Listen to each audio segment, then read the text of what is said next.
Set of 9 videotapes provides an opportunity to share in a unique experience where Stafford Beer introduces an audience to the world of managerial cybernetics.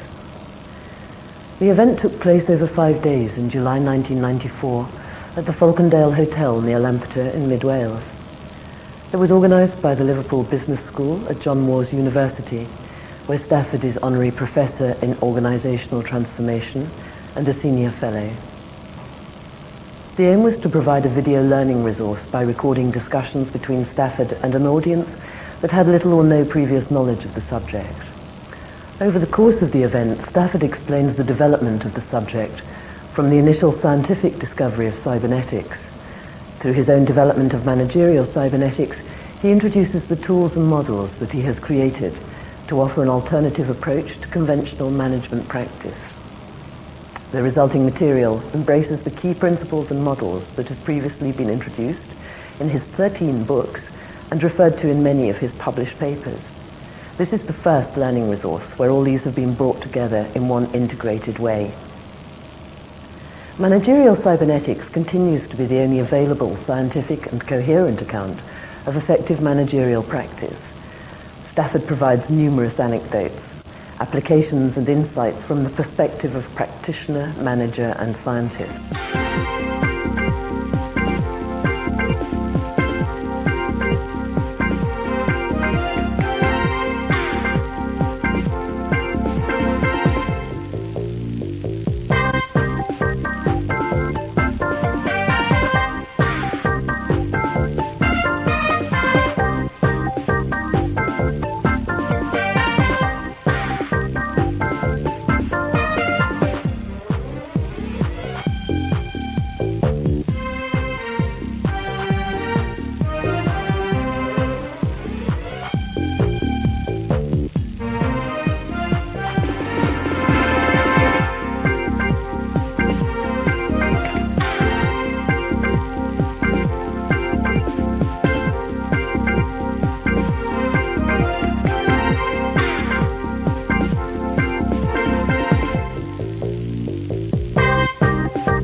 If I ran a wire between those two, it's already stable and predictable.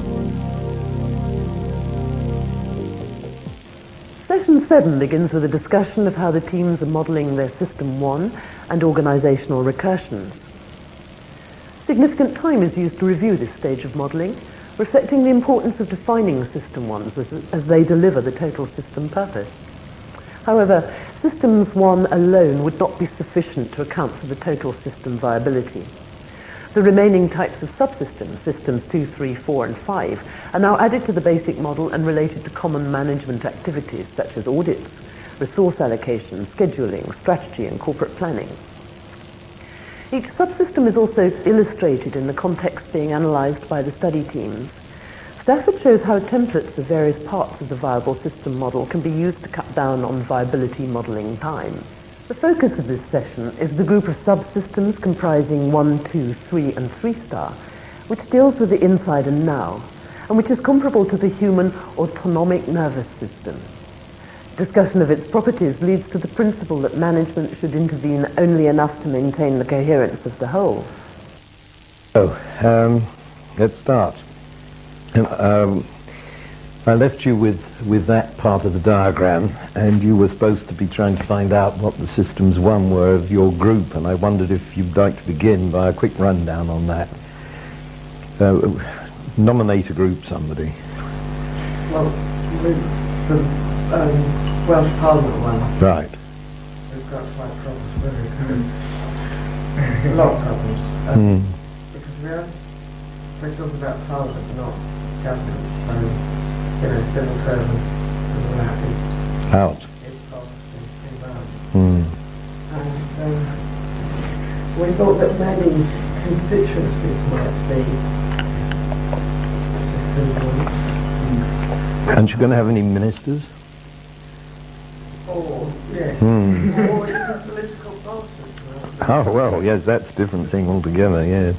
What I usually do, and I've actually gone to the lengths of bringing a paper called Disseminated Regulation in Real Time, or How to Run a Country. And I've brought that for you, which I will give you at the end of the day, because it's got the whole model in it. But what I usually do, and I've done a lot of this, you see, is I take the ministries, because forget the civil service, the ministries themselves are a legislative affairs. The minister has to get stuff through into law, doesn't he? So I start with that, and then the regions of the country, usually in the environment. Now you could do that by constituencies, but you'll be accused of gerrymandering. There are various ways to do it. What I want you to get the feel of at the moment is quite simply that each of those things is supposed to be a viable system in its own right. I mean, I could see different ones might see some ministries. But then what I couldn't relate to was that. Would then a minister be one of the square boxes, yes. And then the middle bit is the process that he's got under his control, or hopes he has, which probably includes the civil service, you see, but it's going to include in the long run the programs that this guy is trying to deliver. Yes, but if we're just looking at the Parliament rather than government, right? Then the process is the process of getting the laws. If that's where you're sticking, yes. You know, at all times with this stuff, you have to keep the levels of recursion very clearly in mind. Yeah. See, the Parliament is going to be embedded in a whole system of government, isn't it? Yeah, got you. Well, that's coming along. Let's not spend too long on this. I just want you to feel that you're making some progress. And when you've got the whole model, then you will say, I see it all now. And if not, I shall have gone. What's another group? The retail group. Retail. I had an excellent example this morning in the paper, which gave us a chance to really study the system more. And that was it WM? Low census. William Low. Is Sainsbury's or Tesco going to manage to take over in Norwich? Right. So this was we were having a problem with which level of recursion we were going to work at, didn't we? Yeah. Because does retail do we have to include all the manufacturing process as well? Because it's still all related. Or do we just do it at one company level? Or we had a problem with how much we were going to entail at first, didn't we? Yeah. So this helped us this morning because we were able to put this one situation It was talking about the board of WM Lewis. Yes. Low. WM Low. Recommending that this takeover should take place. And so we're really looking at the board, Right. which could easily be a higher level within a system of WM Lewis. But then we were thinking that, no, it's a system one within commerce, if you like. It's a system Yes, one. well, it's levels of recursion again, you see. And that, it had a long time to get to grips with this. yes, well, I'm not surprised. I mean, these ideas are pretty complicated, you see. This is why I'd like you to try it out. When you say retailing, see, retailing can be like Sainsbury's, an end in itself, or it can be part of a manufacturing company with a retail arm. So that's the next level of recursion up. Sainsbury's hasn't got a next level of recursion up, except for the industry of which it's part. And then you get Sainsbury's and I've run out of names, Tesco's, etc. Yes. Good, so much for that. That's starting. Next one. Two really nice articles. One on Gillian Shepherd, the takeover from Patton. That was nice because she'd addressed the most non-militant unions, and it was all full of increasing variety. Very good example of that. So the system ones in that we decided were that union assembly. Yeah. Also the systems of secondary, primary, tertiary. Education. That kind of thing. That's quite nice. And then wasn't it the government body? Oh yes, and the fact that she was being advised by someone who had, Well, I think you may find out that some of the things you've mentioned belong elsewhere in the system because, for instance, an advisory body is certainly not what the system's there to do. Right. You know? And that's your criterion.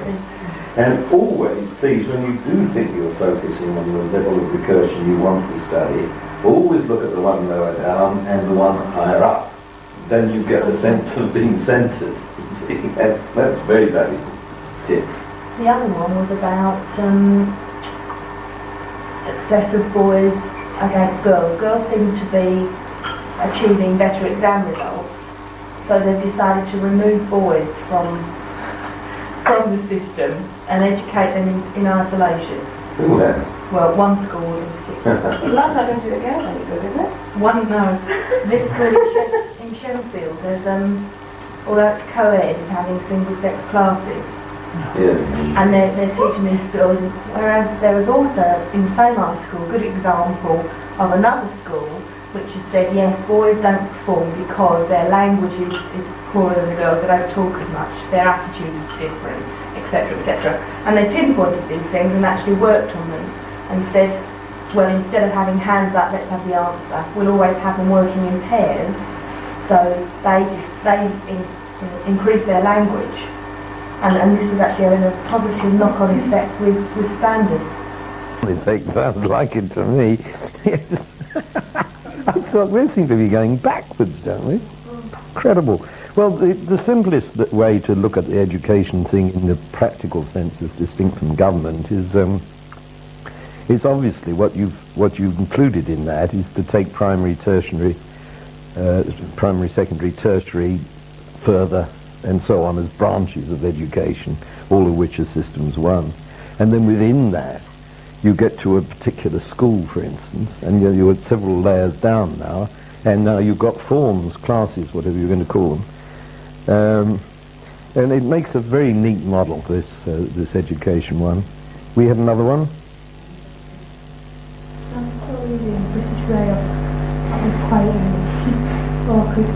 You don't really know to separate it into systems, whereas you do it by kind of like by station sort of first, but that's not really. By what, Claire? By station, but that's not really any use. No. Sort of doing by region, which is alright for like the ones that stay in that region, but it doesn't work for the ones that go through like a few regions. Or by the path of one train, you know, and you really follow that. You're talking about the whole of transport, so the first breakdown surely is going to be rail, road, air, telepathy. Okay, well, you're getting the hang of this. Now, we better get on with this wretched model. Now, as you see, system one is what you're in business for, whatever you're doing here. So that's why I spent so long on it. It is crucial. And the rest falls into place around it, as I said. Well now, if it's so important, next question is, why isn't that it? Why do you have to do anything else? I'll try and demonstrate to you what's going to go wrong straight away. We have given powers to each of these strips, the horizontal axis. We have used the argument that unless the management is allowed to use its skills to the full, it's going to have a hell of a job getting its variety across its own neck of the woods. And we've said that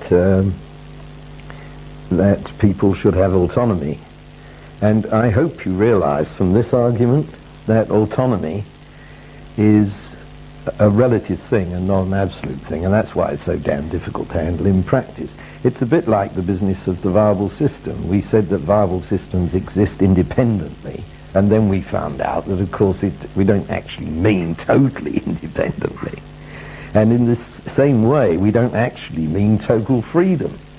Because what's going to happen is this, that this fellow and this woman, these two management units, pursuing their own goals, which they're told to do and entitled to do, are going to clash, aren't they?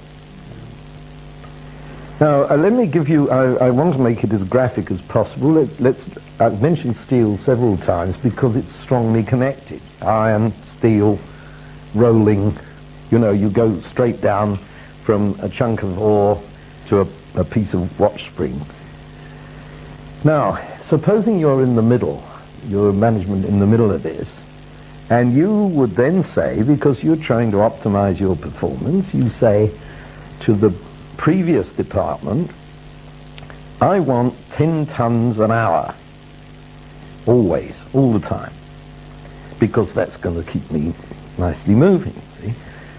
The guy that you're addressing has just sent you a bit of electronic mail saying you're going to get the whole blessed lot on a Friday afternoon. Naturally, he can't afford to make it in 10 tons an hour for you. He's got other people to look after. So clash. And then the people that you are serving on this downward path, you say to them, we are going to send you your stuff, and they are coming back to you saying, oh no, thanks very much, we need it on these days. So the potential for the clash is gigantic, especially in the strongly connected case. So what are you going to do? You can't come down that red line and tell everybody what to do. That is absolutely destructive to everything we've been trying to understand.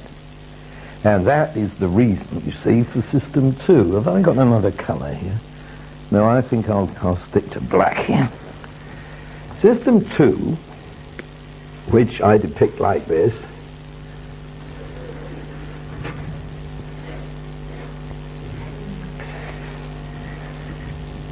all these are ones. System 2 exists precisely to control oscillatory behavior between the systems 1. And you'll notice that it isn't a command function. You remember my story about the Bible and breaking it up? Everybody can see that this is required. Now, I first realized this when I mentioned to you that I was production controller of the steelworks when I was very young. I was 23. Now, hoary old steelworks managers, melting shop Yorkshiremen, and even worse, blasphemous Lincolnshiremen, they are not going to take a lot of lip from a 23-year-old with a pretense of being an academic, intellectual person, you know. By no means. But they can see that unless someone sorts out this muddle, it's going to blow up, more or less literally. The oscillations start like that and then go like this, as we all know. So that's the job. And if you play it cleverly enough as a service, then nobody's going to get upset and nobody's going to feel that their personal autonomy is being infringed. So that's a big secret. Now, let's take the school example, because this is a well-nigh perfect example. What in a school, with a lot of classes, big, comprehensive, let's say, what is the System 2? No, the teacher's in the box trying to run the class. No, got it in 1 or 2.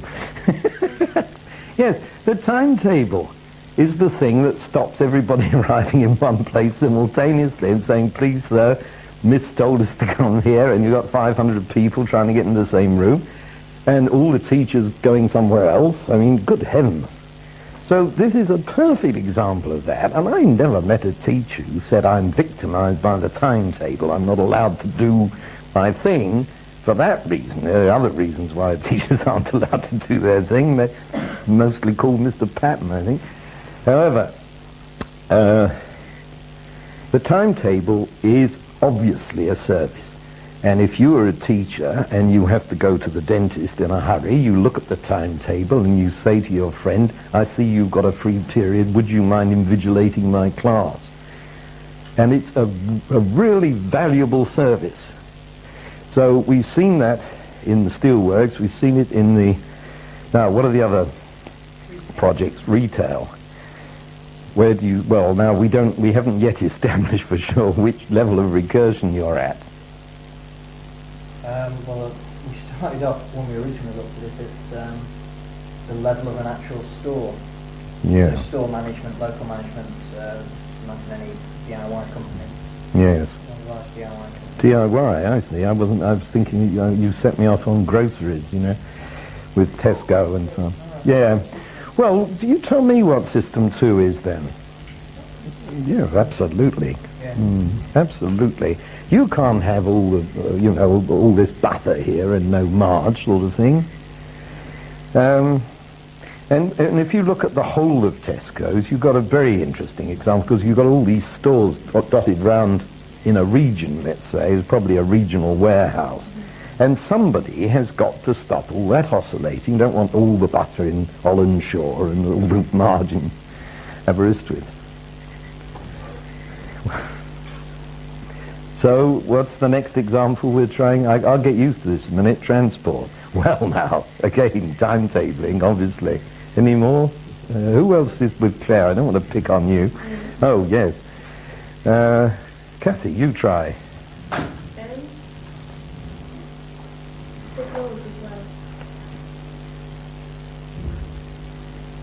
The signals, are likely to be, whether we like it or not, a red line phenomenon, because they're mandatory. I mean, if you bust a signal, you're going to have a crash. That's no good. No, it's things a little more subtle than that. And again, I suppose timetabling is really the big example. And as we break up the rail system for privatization, it's quite evident that getting from one system to another, from one company to another, is going to be an absolute nightmare.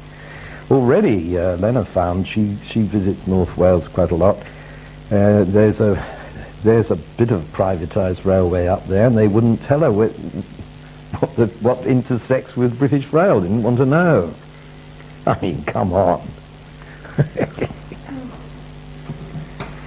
So now, System 2, we've been looking at the most outstanding examples, but you see, anything that controls damps is the word, not controls, damps oscillation will count. Now, let me give you quite an odd example, because it might have occurred to you.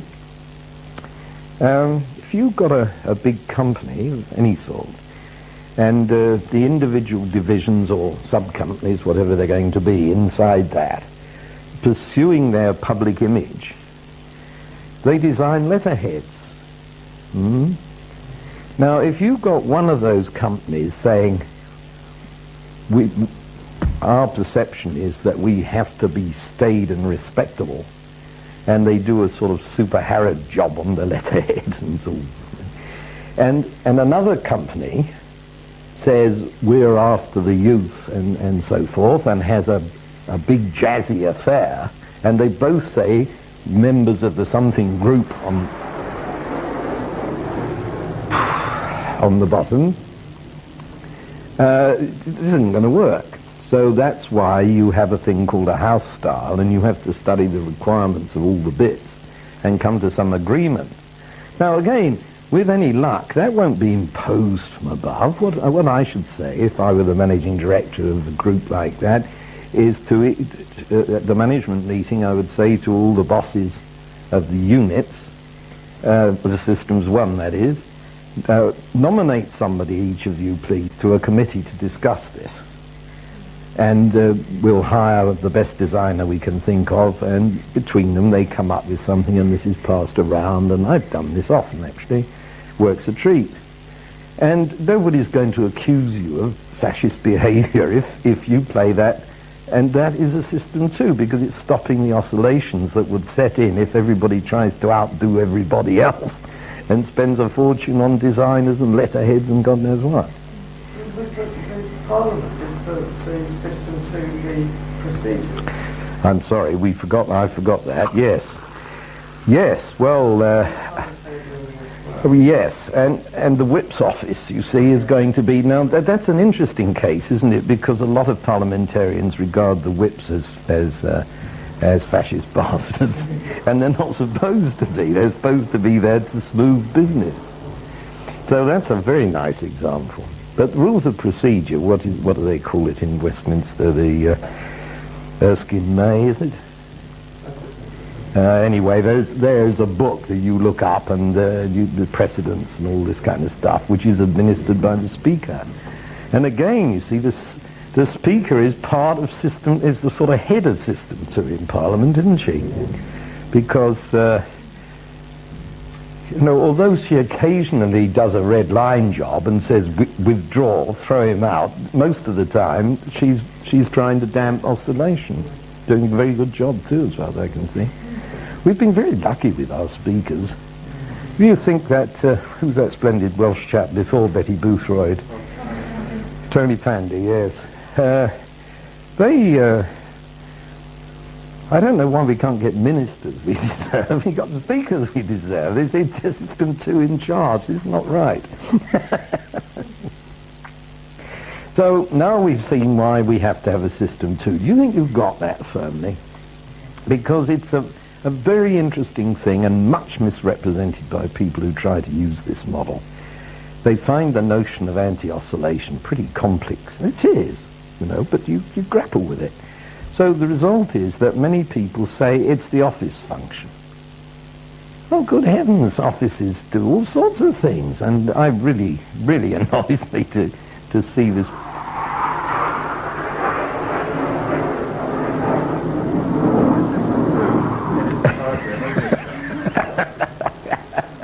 I was just thinking, this will teach our worthy producer to open the windows up here. We're going to get blasted.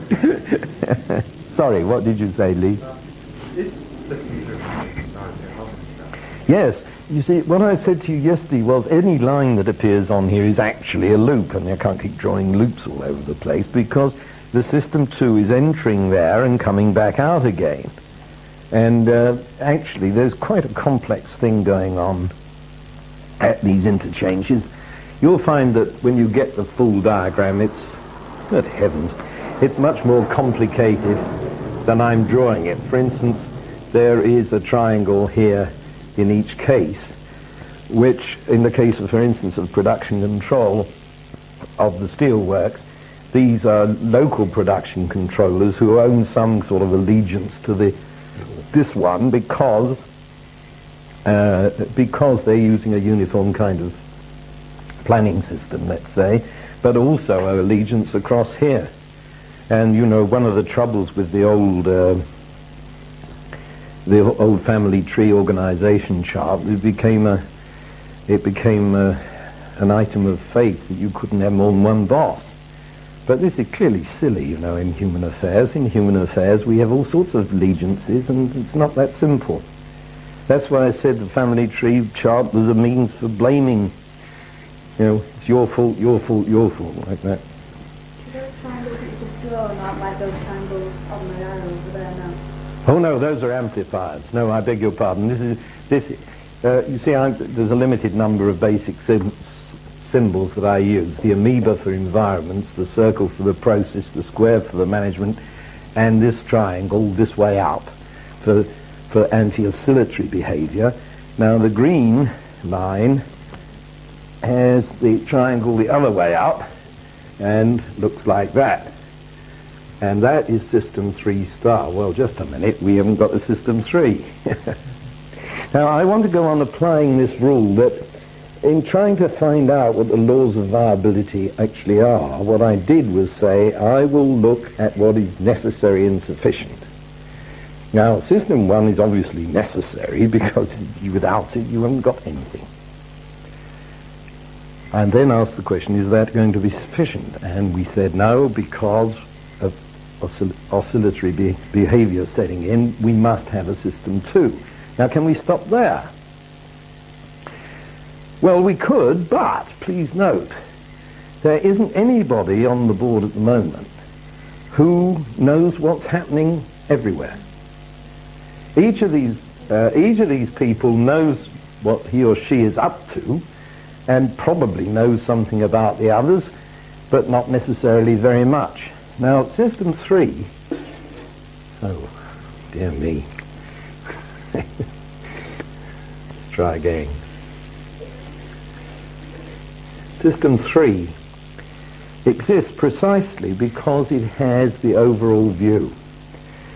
And that is where you're going to find all the management techniques that are known as optimizing techniques. Things like operational research, which insofar as they're dealing with optimization, you see, could result. Have any of you met linear programming? You will certainly have done, you too, yes. Well, these things take, these techniques, what are they doing in principle? They're taking chunks of activity here and putting them together and trying to get the optimal result for the whole. Now, in the limit, please note, that could result in sending for this person and saying, awfully sorry, old chap or old girl or whatever it's going to be, we don't need you. We make more profit without your thing. Although individually it's making a profit, we can invest the money better in a different mix. Now, that is an extreme case, but it betokens the fact that if you do look at this level at the whole, you can almost certainly improve the allocations, especially in some businesses, certainly in transport, certainly in retailing. I'm trying desperately to hang on to our examples. I don't think anything can improve upon it. I'm struggling. Schools, of course, you can optimize. You know, you're trying to get a group of classes together. You see this very much in further education. Elena teaches a lot in the further education system. And she doesn't know from one year to the next whether she will have a class where she had it last year, because it may get dissolved in the process of trying to optimize the budget. Then depends how many people come and where the subsidy is coming from and whether the class is paying. All that mix is going to give you a System 3 problem. So, given that this is now, we're running into senior management compared with local management, then obviously we're going to make System 2 dependent from System 3. That's where it's going to get its authority from. And so is System 3 star, because it's System 3 which is going to summon up these audits that we were talking about.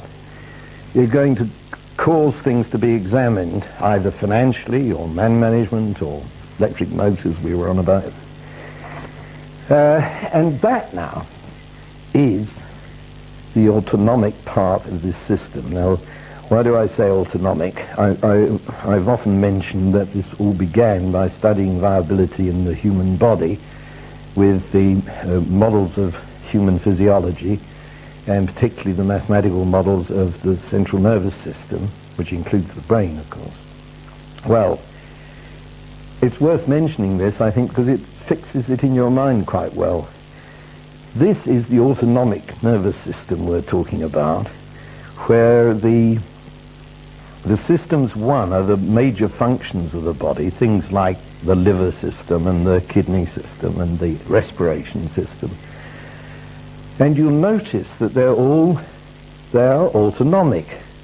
Now, that's a nice word, because the Greek here is self, of course, auto, nomos is law. And they are self-governing. And yet, obviously, they can't run amok. We can't have that.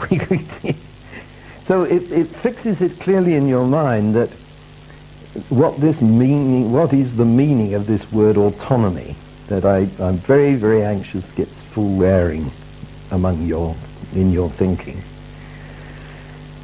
And to think of the autonomic nervous system as representing that is quite helpful, I think. You see, I can't... how should I put this? Consider the debate that you have in management circles in all our examples. It's invariable that you have debates about centralization versus decentralization.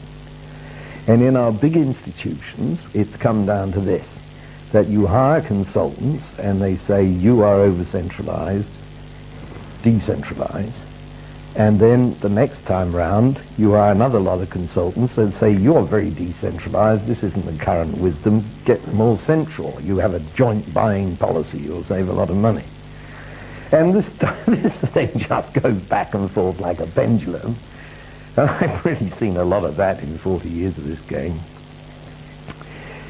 So,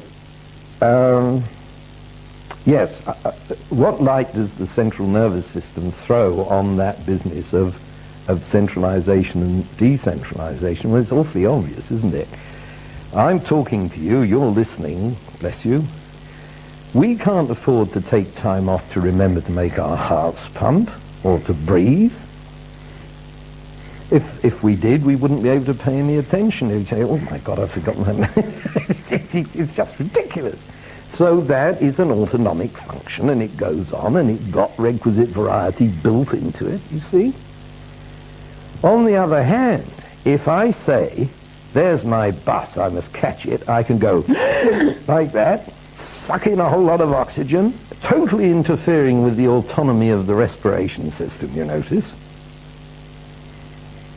And off I go and catch the bus. Adrenaline starts, all the necessary things happen with that intervention. Now, in our management model, you can intervene in that. If you're the top management and have got a good reason and think you can handle it, you can intervene. And of course, most of our industrial troubles and management troubles arise because of people intervening in things they should damn well leave alone, or things where they don't understand the effects of their intervention, which is very much the common one. Wouldn't you agree? The body, however, the body functions are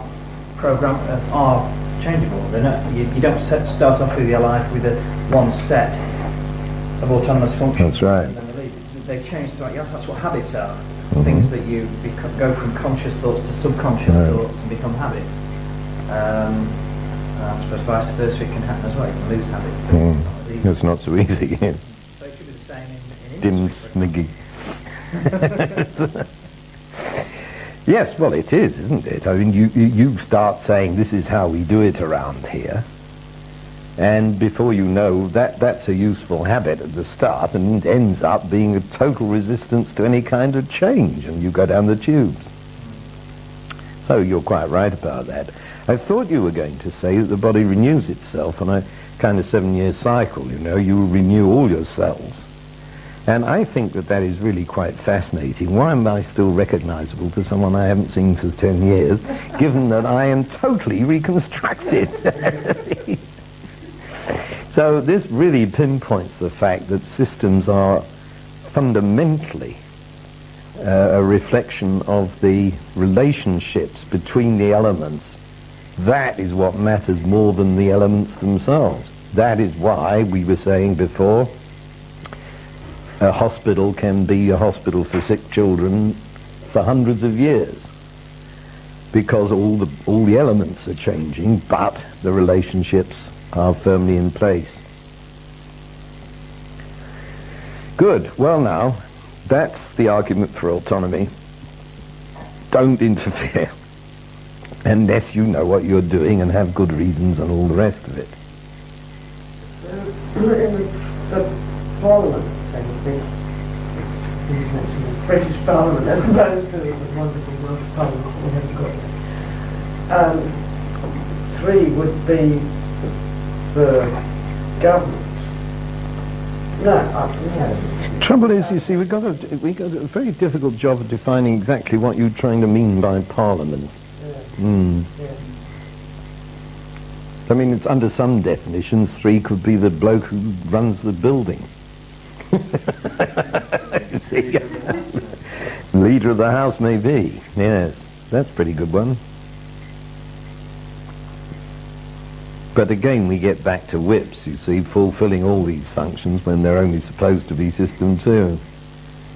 But they manoeuvre and could finagle till the cows come home to manipulate the business of the house, which is a 3 function and not a 2 function.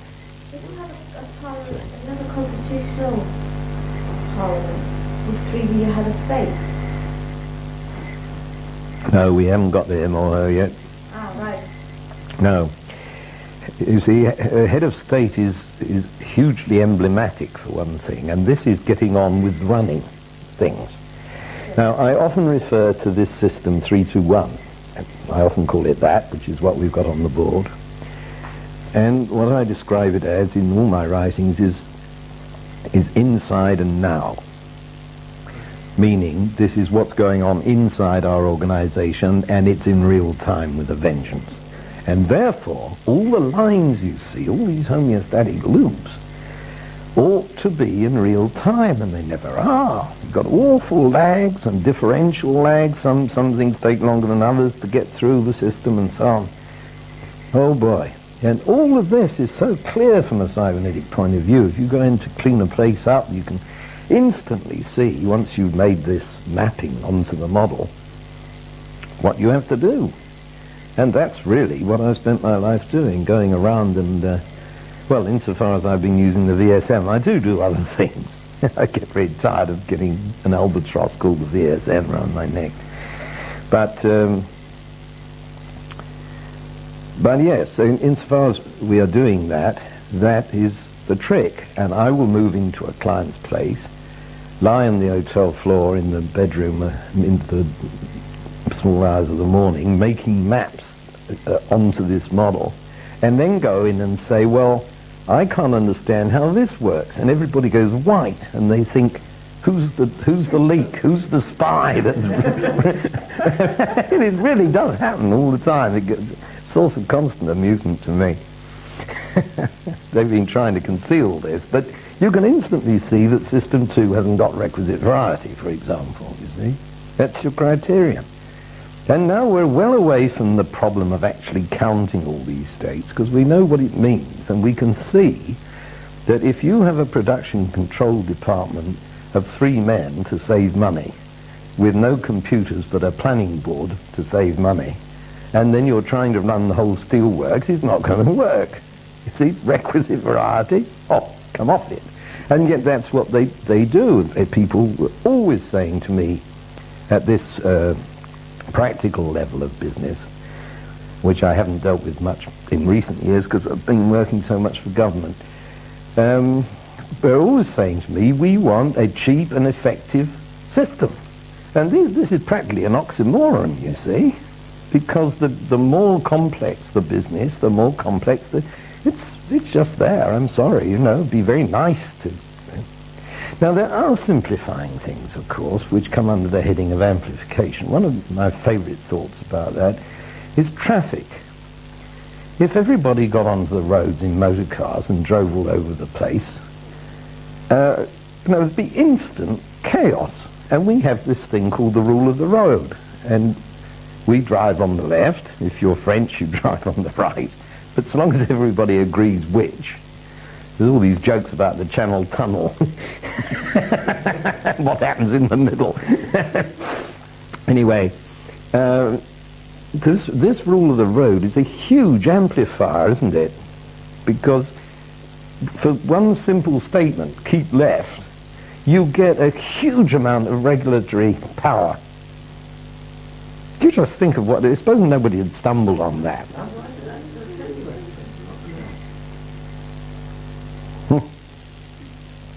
Haven't you discovered yet, Kate, that most things are both, depending on how you're looking at them? It's regulatory power on behalf of the people who are policing the roads and trying to make the system work. it's an attenuator of people who would like to drive willy-nilly. Quite right. But they very often, these loops are something, especially if it's a powerful thing you do, I mean a systemically powerful thing, it's likely to have its amplifier element and its attenuating element both working on that same loop. Now one of the diagrams I'm going to give you is a device for analyzing a homeostatic loop, and I'll show you it when we get there, but I thought I'd just mention it because it shows two blocks and it shows all the transducers and all the channels and the criterion of stability in the middle, and you are invited to fill that in, you see, if you're using this technique. Well now, the interesting thing is, if you start trying to count the number of homeostats in this kind of diagram, you run into thousands almost instantly. You really do. It's quite alarming. So clearly you're not going to be able to do that for the whole shebang. And a lot of it would be repetitive anyway, because you're in a certain type of business, let's say, then certain patterns will keep reproducing themselves. But what it does enable you to do is if you're puzzled by something, if you don't like the look of something, if something keeps malfunctioning, move in there with this chart and analyze the hell out of it, you see, and say, I know what's the matter here. These transducers aren't working, or this channel has got to be opened up. So we're now beginning to get a grip on this thing, aren't we? And the last thing I want to say about this part of the diagram and about autonomy, which really applies to the whole diagram, but you can begin to see this emerge at this level of the inside and now, is the law of cohesion of a viable system. And that simply says that you restrict variety to the extent required to maintain the identity of the system and no more.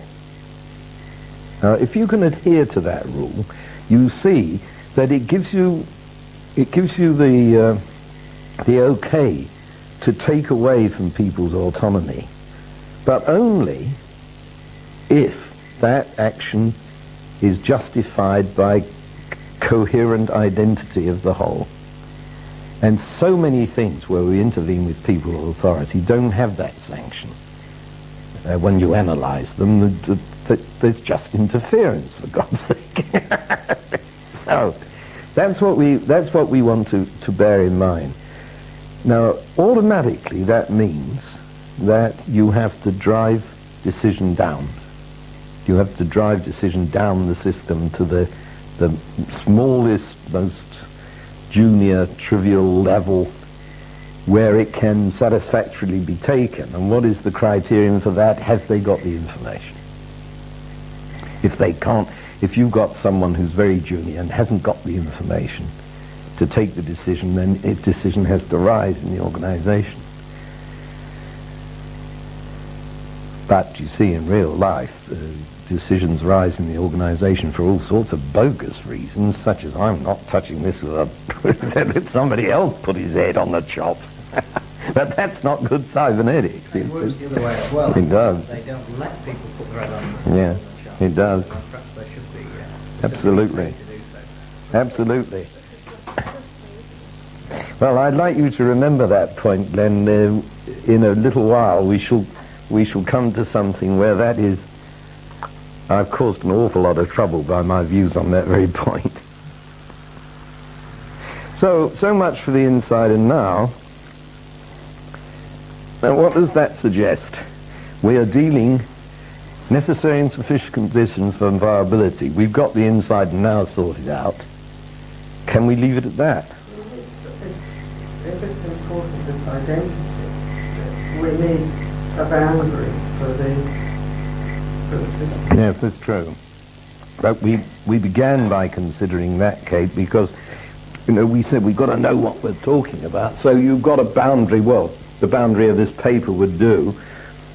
Very hard to define, but you've got to try and define it. And you say that's where we're working. Now, may I repeat my question? We're dealing with the inside and now. What does that leave over? Definition says inside and out. Absolutely. Outside and future. That's right. I call it outside and then. Yes. So that's system 4. Now, I feel a real need to justify these breakdowns. You see, you heard me carrying on no end about reductionism and so on and the need for holistic thinking. And yet, as soon as you start work, here I go carving things up again. Now, the way things have got carved up in the past owe a great deal to history. Companies grew by takeovers and mergers and amalgamations and adding bits on and new bits of technology, and they're not coherent at all. They're probably coherent in somebody's mind who has decided to do that, but it really defies sensible analysis, by which I mean if you look at any institution that's been around for some time and say to yourself, take the health service, say to yourself, we are spending more money on this than anything. It's the biggest business in the country. How would you design it, given that we've got all this money? I think it's inconceivable that it would be anything like what we've got, because it is frozen out of history. And you try and tell a hospital that it doesn't exist any longer, it's going to be done some other way, they'll have a purple fit. So, partly it's historical, these divisions. Partly it's the functional divisions come out of professionalism. So you say, well, I'm the production man, and you can go, and you salesman can take a running jump. I'm the man who creates this stuff. And the salesman says, it's all, anybody could do that. If you can't sell it, it'll all stay in the warehouse. And so you get this functional division. Somebody else says, well, it's got to be financed, and none of you ginks know anything about money. I'm a financial wizard. And so accountancy grows and grows, and all these things become professions and have their own institutions, none of which helps, because they end up by fighting each other in a very real sense, I think. Now, all right, this is my attack on reductionism, and now what am I doing here? Well, you see, the thing is that you've got to have some division, or you're just talking about great blobs. You can't, there's no insight into anything so you've got to do something. Now, my defense of the 3 and 4 division is that it's very biological. If you look at biological systems, like the body, as I said, 3, 2, 1 is the autonomic nervous system and is easily understandable as such.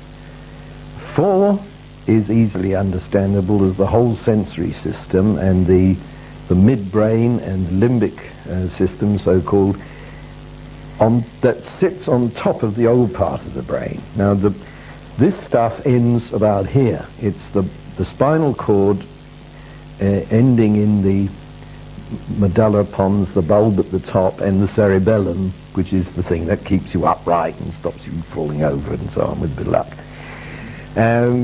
And that is the old part of the brain. Then we develop this new thing which gives us foresight, which most animals don't have, you see. So that's a natural division.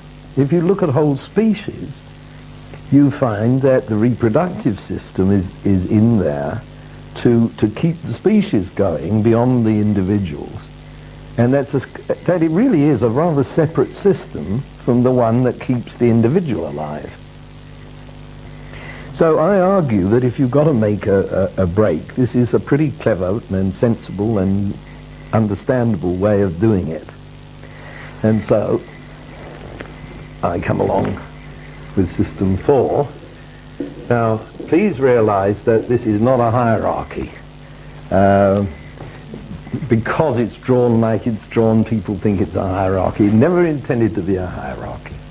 So System 4 has a homeostatic loop which is doing this to the outside and the future. That's why the question mark. Now, please note, these are outside too.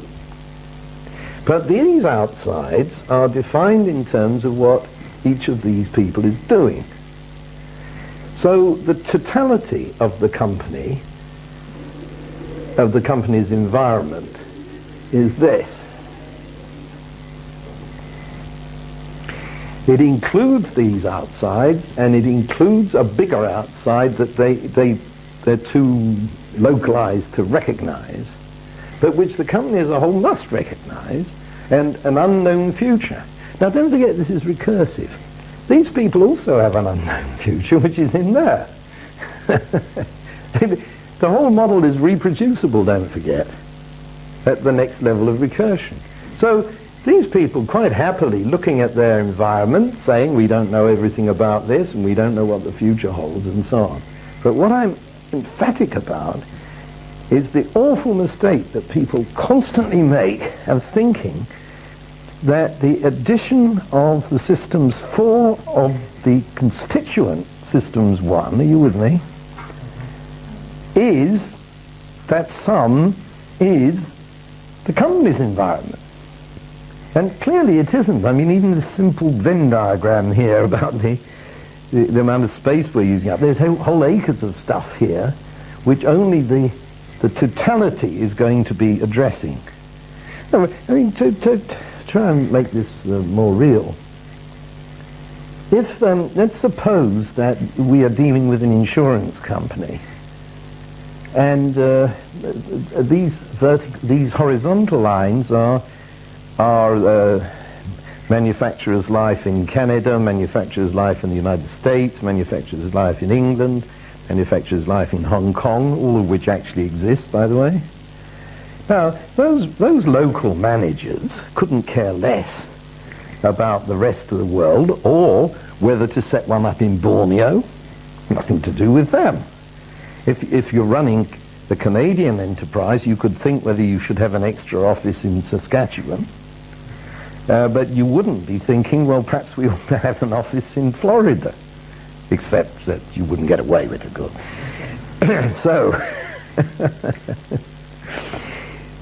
do see that the higher level recursion is not the sum of the lower levels. That is very, very important. Now, very, very often, when you get to something like research and development, you find that the total company has got in place R&D activity in all its units, and they think that that's it. And never is. And that's where they get caught out, of course, because huge new innovations come out of the total industrial setting and not out of some particular thing which is already more or less redundant and archaic. But little do they know it, but it's from a wider point of view, you can see it's had it. I mean, nobody's buying 33 1/3 vinyls any longer. There were people around saying, we will always do this. Just as Hugh Cudlip always used to say to me, people will always read the Daily Mirror, and I said, I doubt it. We sold 5.25 million copies a day when I was there. It's half that now, less than half.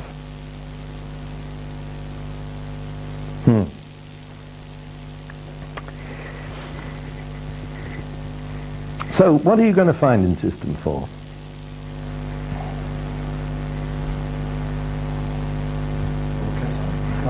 Marketing, well, some of the marketing is going to be in 3, isn't it? Let's be a bit more precise about the terms. Market research you're going to find in 4.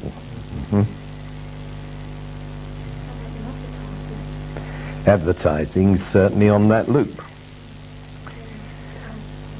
R&D I've already mentioned, but we better make it very precise. That's probably the major thing. Come on, there's a lot of more you could shove in here if you let your mind roam.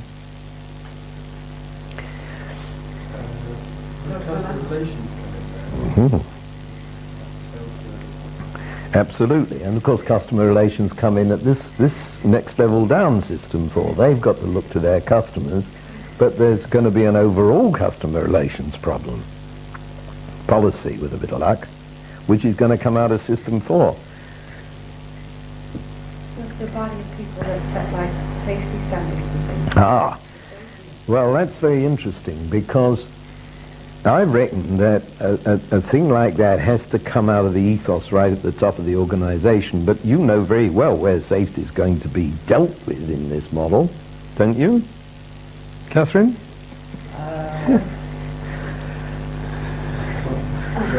Well, it could be dealt with several places. Yes, it could. Well, analyse it. You've got to have laws about safety. Mm-hmm. So that's your red line. That's red line, yes. Okay. You're going to have safety checks, so that's coming down the green line. Right. Anybody else want to jump in here? Well, you're missing the most obvious thing. Level 1. Well, yes, but now you slipped to level of recursion. We were looking at this level. The shareholders, they're going to say really not. Ultimately, you're answering to what they want. They're the ones. Quite so. What are you? We're talking about safety here, Lee. Excuse me. Let's just wrap that up. We come back to this. No, the most. No, but it's System 2, for goodness sake. You're trying to stop oscillating behaviour. It's no use sending somebody out of this line into the next line without a hard hat if he's going to have rocks dropped on his head. You know, there has to be a uniform understanding through the company of what is safe practice in our kind of industry, doesn't there? And that's where it will get fed in. So you stumbled on a very interesting thing, which is evident with all these major functions like safety. Certainly it is in accounting that when you start looking at some issue of financial management, let's call it, you find it in all these 5 systems. And that's a very powerful method of analysis, because you're no longer dealing with their technical jargon and their close-knit little group of experts. You can see where some of it's going down here, some of it's going down here, and that's why I got in a tangle yesterday, much to my embarrassment, when I said there are 6 lines and we could only find 5, because System 2 was the 6th. So the whole idea is that the vertical, that's this way, vertical and the horizontal varieties ultimately match. That's the key. Now, we were talking about System 4. Let's get back to Lee's point. The shareholders, indeed. Well, they're a very mysterious lot, aren't they? Because most of them don't even know what the business is about. And the theory of enterprise is very, very short on this. I got into a terrible skirmish with Mr. Macmillan, who was Harold's son. What was his name? Who was a minister. And he was a Tory, with this big banner saying a property-owning democracy. And he said everybody should have shares in everything that they can afford, and then we spread authority and we spread responsibility and so on. Oh, come on. I've got 100 shares in General Motors. You know, I have to be taken seriously. I should go. Now, nonetheless, of course, the point is a correct one, and legally this is the state of affairs. So you get people buying the 100 shares in order to go and stir up hell at the annual general meeting, as you well know. But not nearly enough is that done. So, I mean, I've worked in these huge organisations all my life, mainly as a consultant, but also, as you know, as a manager, and you never hear the shareholders mentioned, ever, except when the annual general meeting's coming up. I was present. I was talking to the chairman over a drink in his office when the financial director came in, and I'm on the management at this stage, not a consultant. And the chairman said to the financial director, "How's it coming? I'm thinking of the AGM, because this is one time and the chairman has to be up front and actually make himself visible enough to get shot." And the financial director, being typical financial director, very nice, quiet man, said, "Well, it's all right." And the chairman said, "Well, you know, what's the overall picture look like? Are we in profit? Are you in much profit? Are we hitting dicey period? Don't even know this, you notice, because you're running this huge, great machine. The financial director said, so the chairman said, what's the balance sheet going to say next Thursday or next month? And the financial director said, what do you want it to say, Chairman? Just that cool. Terrible. I was really shocked at the time, but I've been around longer now, and I know that this is these things are doctored in all sorts of ways, and it's only when some cataclysmic event happens that somebody gets caught. I mean, what happened to poor old Bob Maxwell, who I knew awfully well, would happen to practically all the big shots if they died at the wrong moment without time to, you know, people borrow money from funds all over the place and pay them back and maneuver the thing. And the idea that this guy is actually sort of burying gold bricks in the cellar, you know, and stealing the money is the popular press kind of version. What the guys are doing is having an enormous amount of fun manipulating all sorts of things. So I get very tired of this. I mean, there's a whole lot of seminars on business ethics these days which they're not founded in reality at all, to me. So, it's your point, Lee. I've held forth about this. What are you going to say about it? I'm not.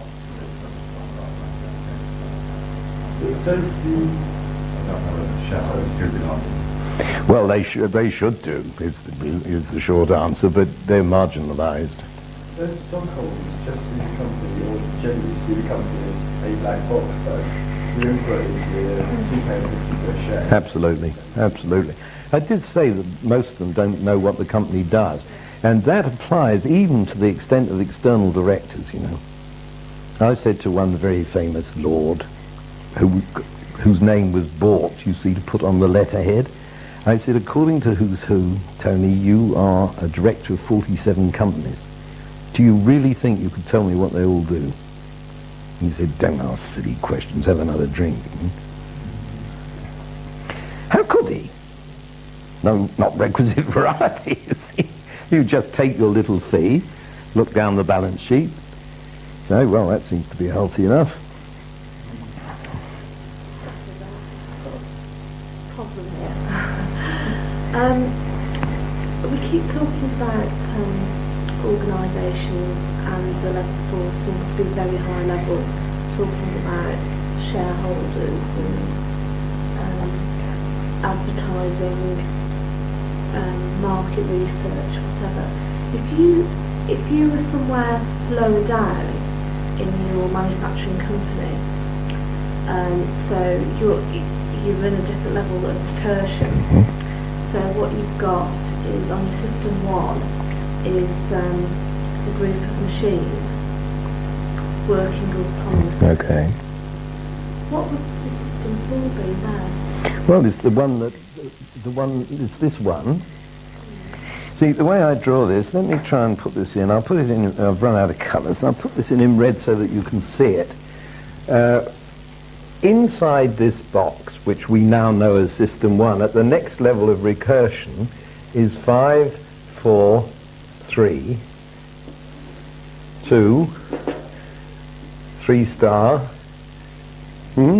It's all there. So you've got the whole thing reduplicated. Now, at this lowly level, System 4, I mean, depends how lowly we are. I mean, if you're talking about a weaving shed in Lancashire, the System 4 is the boss in the shed who has a bath once a month and has a good idea. You see, if that's the best you can do. But if it's a division of ICI, there's all this research going on, and the members of the division ought to be able to find out what it is. That's why you have the company newsletter and so on going across here. Whether they can find out what this one is another matter altogether. And a lot of it's secret, you see, because you're planning into the future. I want to stop this session here because of the time factor, but I just want to remind you, do you know what the buggy whip syndrome is? Ever heard of it? Well, I'm very fond of this. Everybody used to know what this was about 30 years ago, and it just dropped out of the currency. Here is a manufacturer of buggy whips. A buggy is a little horse-drawn cart, and this great long whip, you know. So he proves his machinery, he proves his leather, does all the right things, cuts his cost, can't understand why he's making a loss. See? Doesn't happen to have noticed that buggies are going out. Motor cars are taking over. See? Now, this is a very serious problem, and nobody mentioned corporate planning as a name when we were talking about what's in System 4, but probably that's the most important thing. Well, indeed, you know, you pay the words extra and make them mean what you like. It's, yes.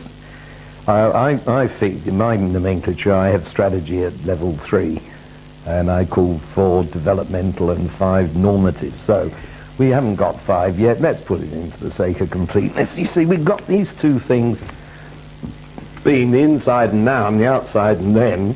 Now, we've got this massive problem, haven't we? And I usually put these huge arrows in like this.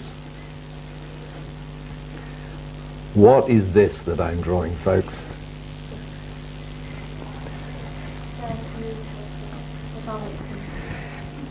What is this? A homeostat, you see.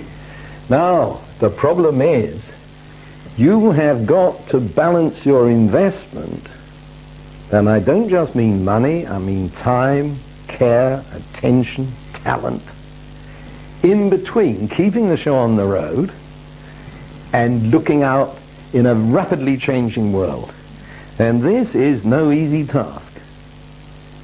So this is why you need a System 5 in the end, because System 5 is much more concerned with monitoring that homeostat than with issuing orders down here.